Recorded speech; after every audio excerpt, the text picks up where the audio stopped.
a relationship which is governed by the 5-year engagement plan, which looks after political, economic, cultural, social, and humanitarian issues.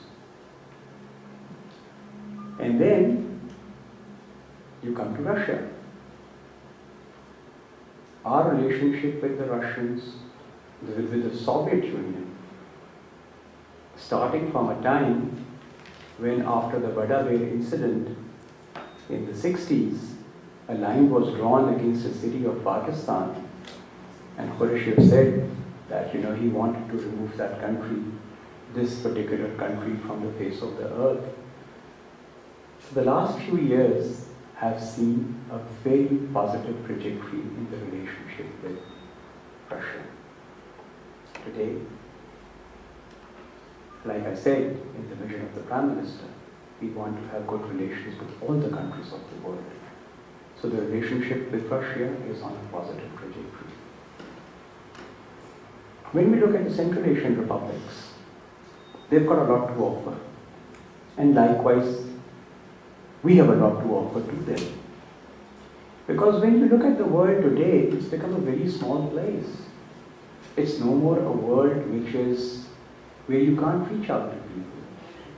When I joined the Foreign Office about 30 years ago, I still remember sitting in the library for hours, doing a research by looking at the Encyclopedia Britannica and the Kessing archives.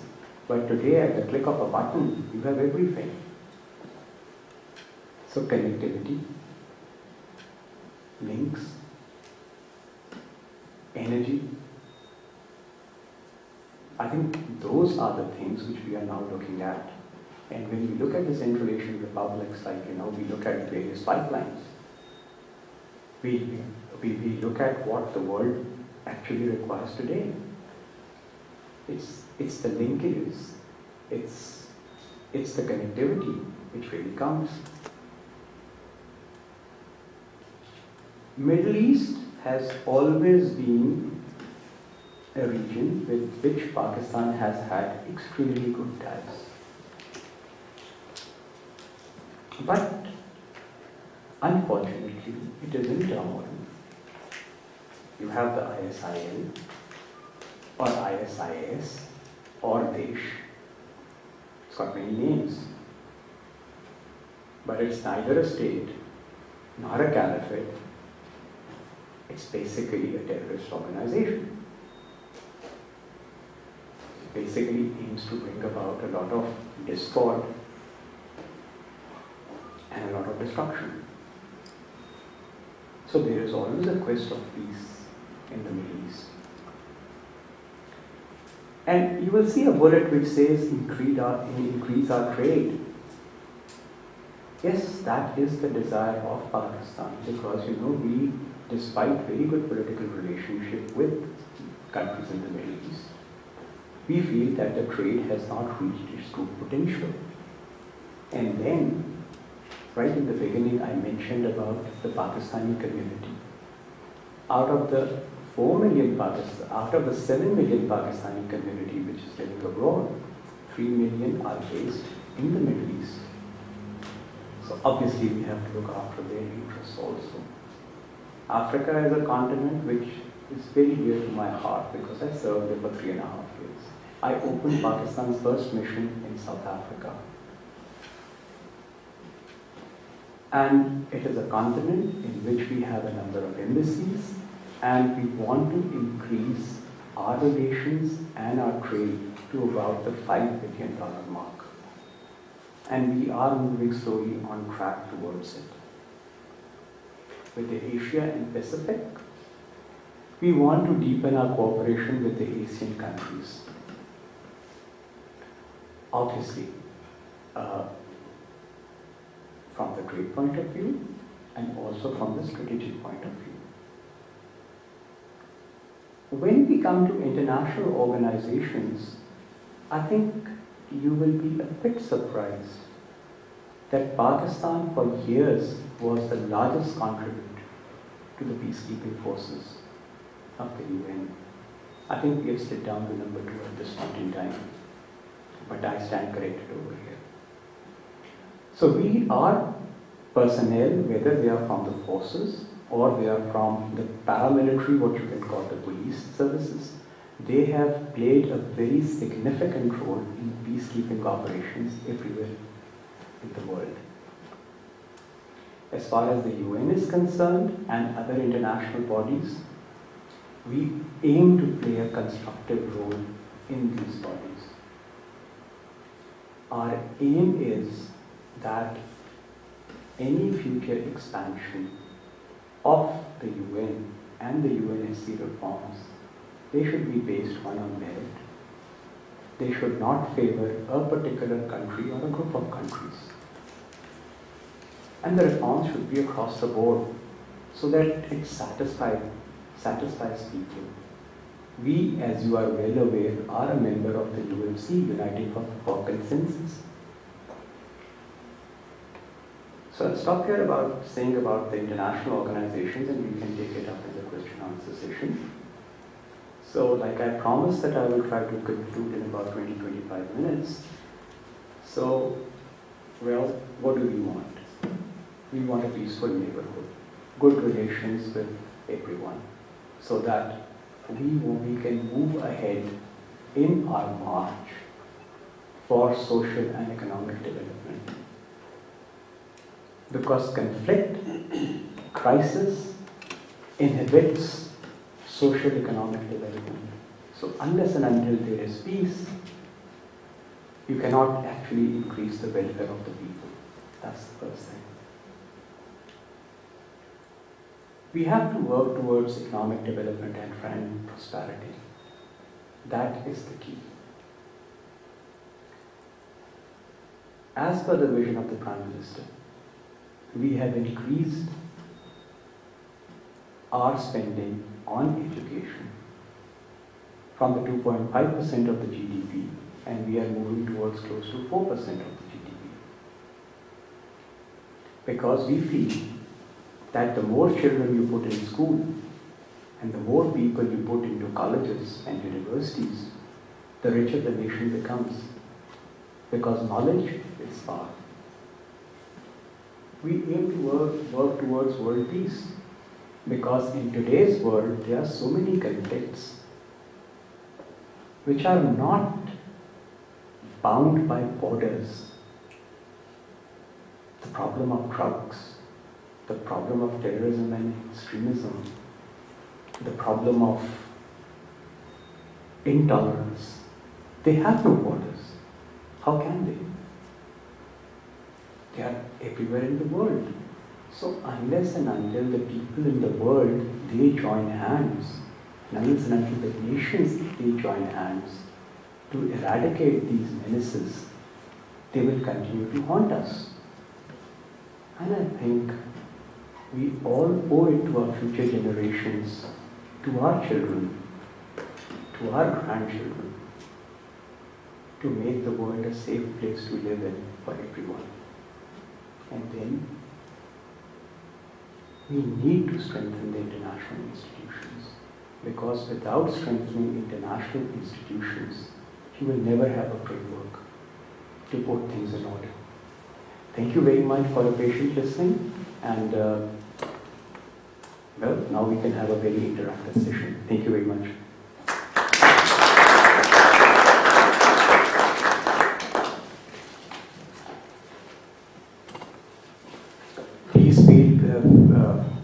Please feel free to ask questions, and I can take maybe 2 at a time, if it's okay with you, please.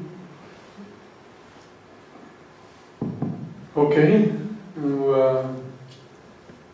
Our colleagues here, perhaps also representatives of foreign embassies, and I welcome them here.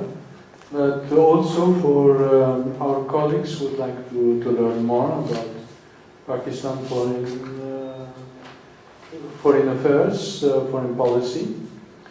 Maybe you would like to learn more about the issue of Kashmir, for instance, the wars and which took place and the outcome.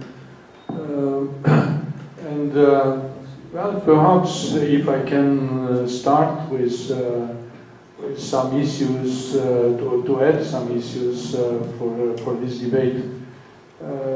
Well, we think that the relationship with India and the negotiations, the way they develop or they are stopped or they are frozen, I think it would be very interesting to learn more about it. But, well, of course, I just wanted to start this list of questions. Perhaps some of you who know more about the region would like to ask some other questions. Please. I don't need a mic. I think I'm loud enough. If you could kindly introduce yourself. Okay. My name is Wajiha Haris, and I'm originally from Pakistan. I'm here for the last 11 years, and I'm a special advisor to the Prime Minister of Romania here. So it's a good collaboration over here. My question to you is about the China Economic Corridor, and I know that it was an investment of I think $46 billion. Could you give us more details on this? Sure. Thank you. So I have two questions. One is about Pakistan-India relationship and the other is about Pakistan-China Economic Corridor. Okay, well, let's start with India. When Prime Minister Narendra Modi took over after winning the elections, he invited the Prime Minister of Pakistan to visit India for his inauguration ceremony. There was a lot of debate within the circles that, should the Prime Minister go or shouldn't he go? So the Prime Minister said that I will go because, I want to positively engage with the Indian leadership. And the initial meeting was very nice, it was very cordial, and it was decided between the two sides that they will have the two foreign secretaries meet and discuss the outstanding issues between the two countries. And there are many issues. There are issues of, obviously the core issues of Jammu and Kashmir, then there are issues of terrorism, then you have Siachen, then you have the water disputes, then you have the Buller barrage. Then you have the issue, when I say about water issues, you have various issues of the Need and Gillam project, like, the upper riparian and the lower riparian sort of stuff. So there are technical stuff, but we said, okay, we are willing to discuss each and everything. And then the Indians unilaterally called off the talks just a few days before they were supposed to happen because the High Commissioner of Pakistan based in Delhi had met the representatives of the Kashmiri people. Whenever the composite dialogue used to take place, and it's a term which is not liked by the Indians, so we didn't insist that it should be called a composite dialogue, we just wanted to call it the dialogue. It is a tradition that the High Commissioner of Pakistan always meets the the Kashmiri leadership. So we were quite taken aback by this thing that, the talks were called off at such a short notice, and there were some statements which came out of India that, the High Commissioner had committed some sort of a sin. But we didn't react. We said that, we still want to be positively engaged with India. And then at the UFA summit, again, there was a meeting between the Prime Minister of India and the Prime Minister of Pakistan, and it was decided that the national security advisors would meet. And if you look at the press release of the UFA summit, it actually called for engagement. When the agenda of the talks was being finalized, and when we presented the agenda to the Indians said that we only want to talk on issues of terrorism. And that's it. Nothing else on the table. Our position was that, how can you cherry pick? You have to discuss the problems which you have. I mean, if you have 10 problems, how can you discuss only one and not the others? Because, the basic thing is that it would be a meaningless dialogue. So, as the agenda submitted by our side was not acceptable to them, so again the talks were called off. And that is where the stalemate still remains. But as far as we are concerned, we are willing to engage with the Indians in a dialogue with everything on the table, not selective issues. And as a sovereign country, we think that Indians should engage with us because the way forward for development in South Asia is by engaging. Not talking to one another is not really an option. How can it be an option? How can you solve all the issues which are between two countries by not engaging with the other party?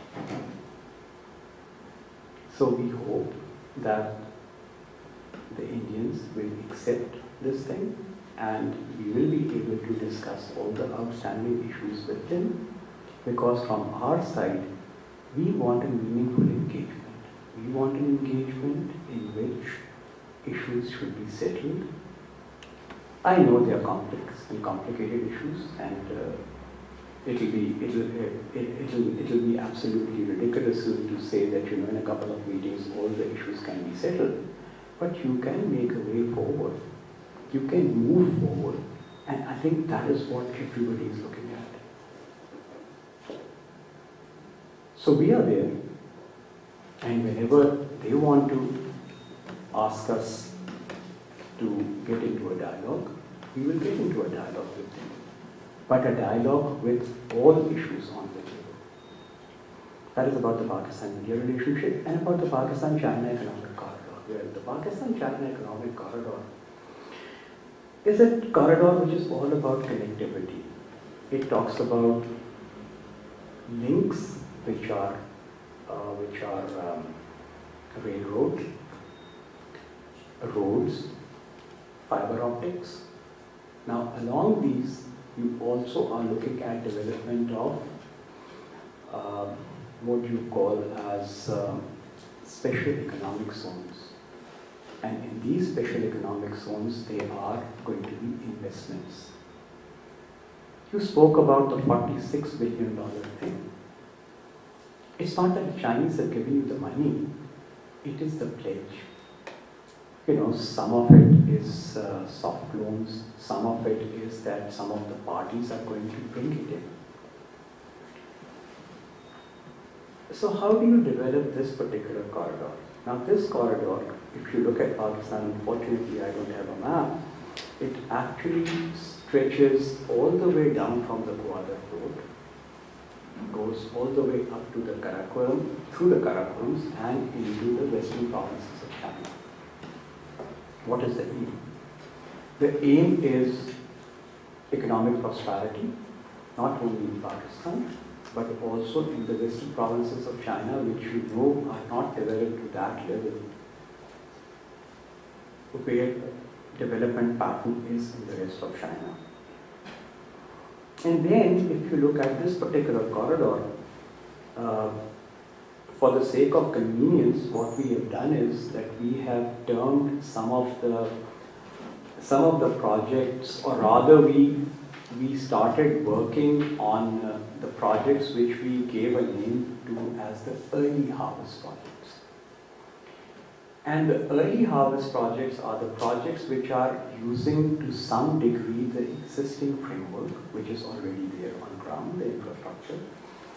And then you work along with that particular infrastructure and you move on to develop it.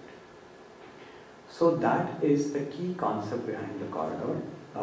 I know that some people in some countries, they have some misgivings about it.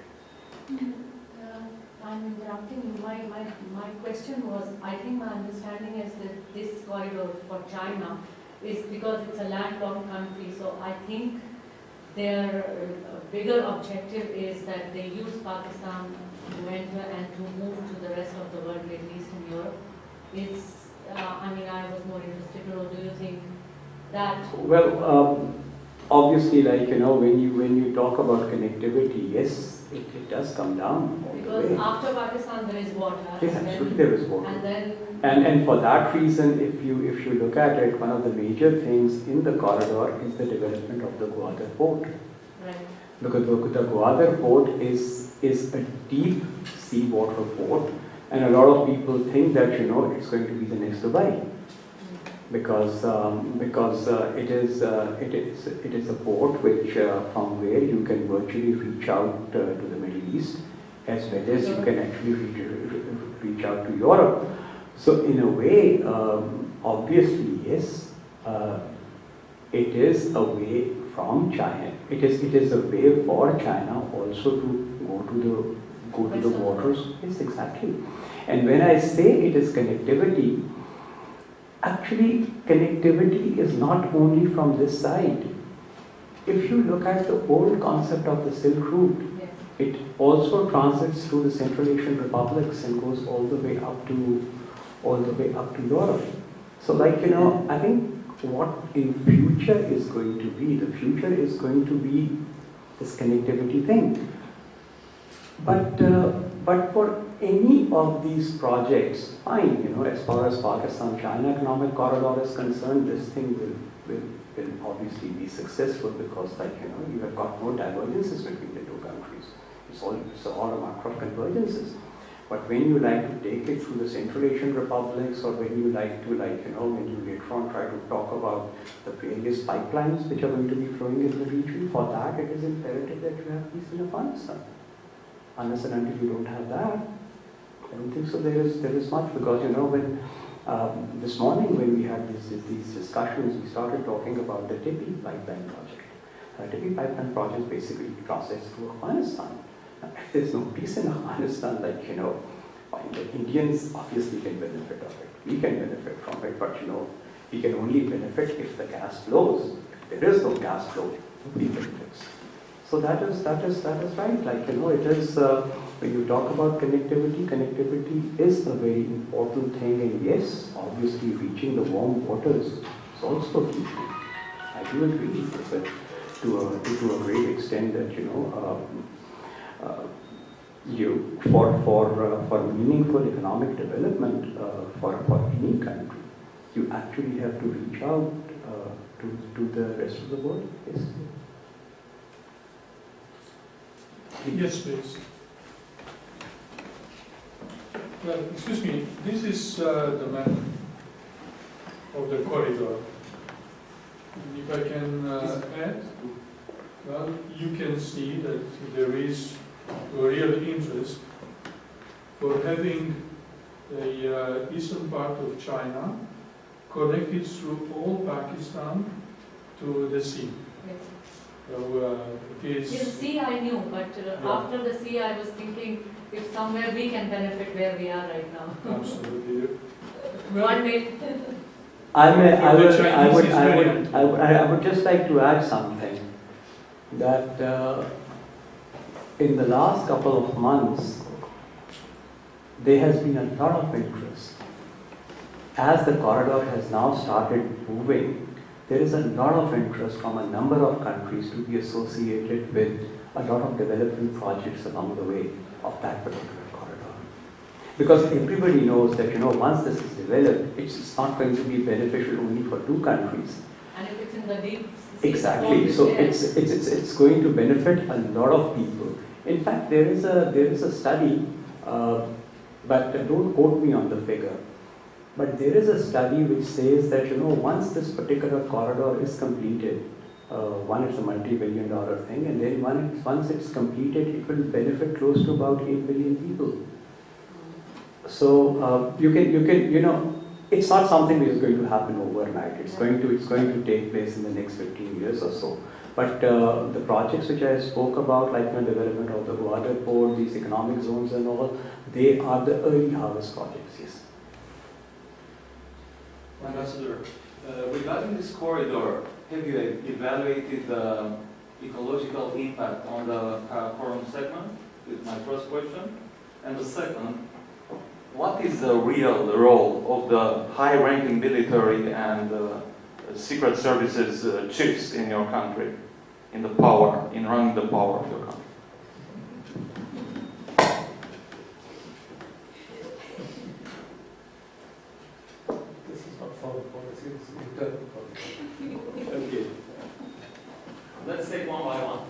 Absolutely. I was actually expecting this question to be the first question. As far as the ecological thing is concerned, you have to realize something that these days everything which happens that does have an impact on the environment. We are a country now which is prone to earthquakes, it's prone to natural disasters.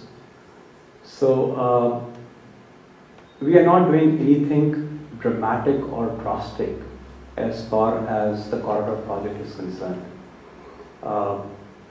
Even the development which is taking place in the Kurakaram, that is being done so that to cause the least damage to the environment. That's the first thing which I wanted to talk about. The second question is the one which I think everywhere in a number of columns and media and all it comes that, the secret services of Pakistan, namely the ISI, has a great role to play in the policy formulation of the country. Or the ISI is like, be all and know all, and it's a game changer. When people talk such highly of the ISI, I feel proud that Pakistan has a secret service which is compared to the CIA. I wish it was like that. But you see, a foreign policy formulation process is a pretty complicated process.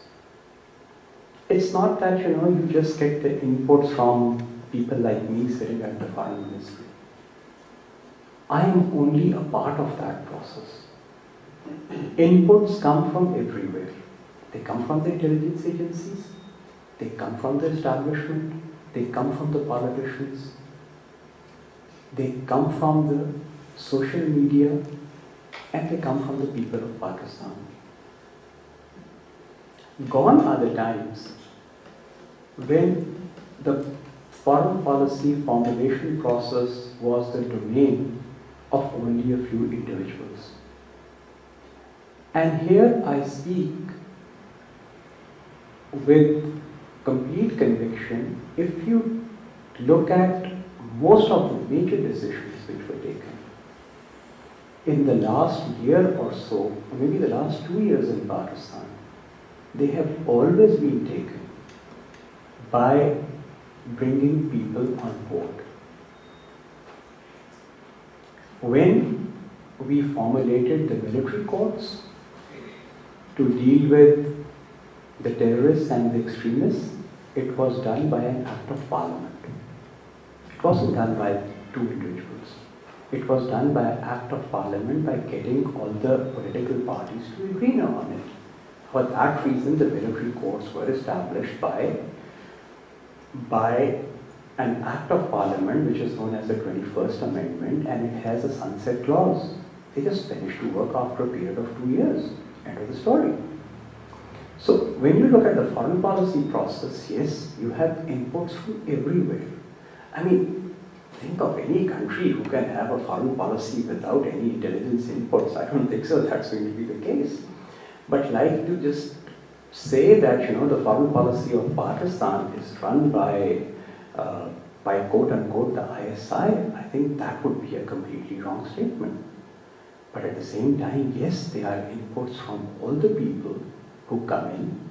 They are then synthesized, they are then debated, deliberated upon, and then a foreign policy guideline or a foreign policy line is taken. So a foreign policy is basically a mix of inputs from a number of sources, and obviously intelligence source is one. Oh, this is you. May I add a suggestion for reading, a very interesting one. The memoir of George Tenet. He explained how he succeeded to manage to find some foreign affairs solutions for the American positions, dealing with some of the people in Pakistan, those connected, of course, with Afghanistan and their intervention there. I think it is fascinating, really.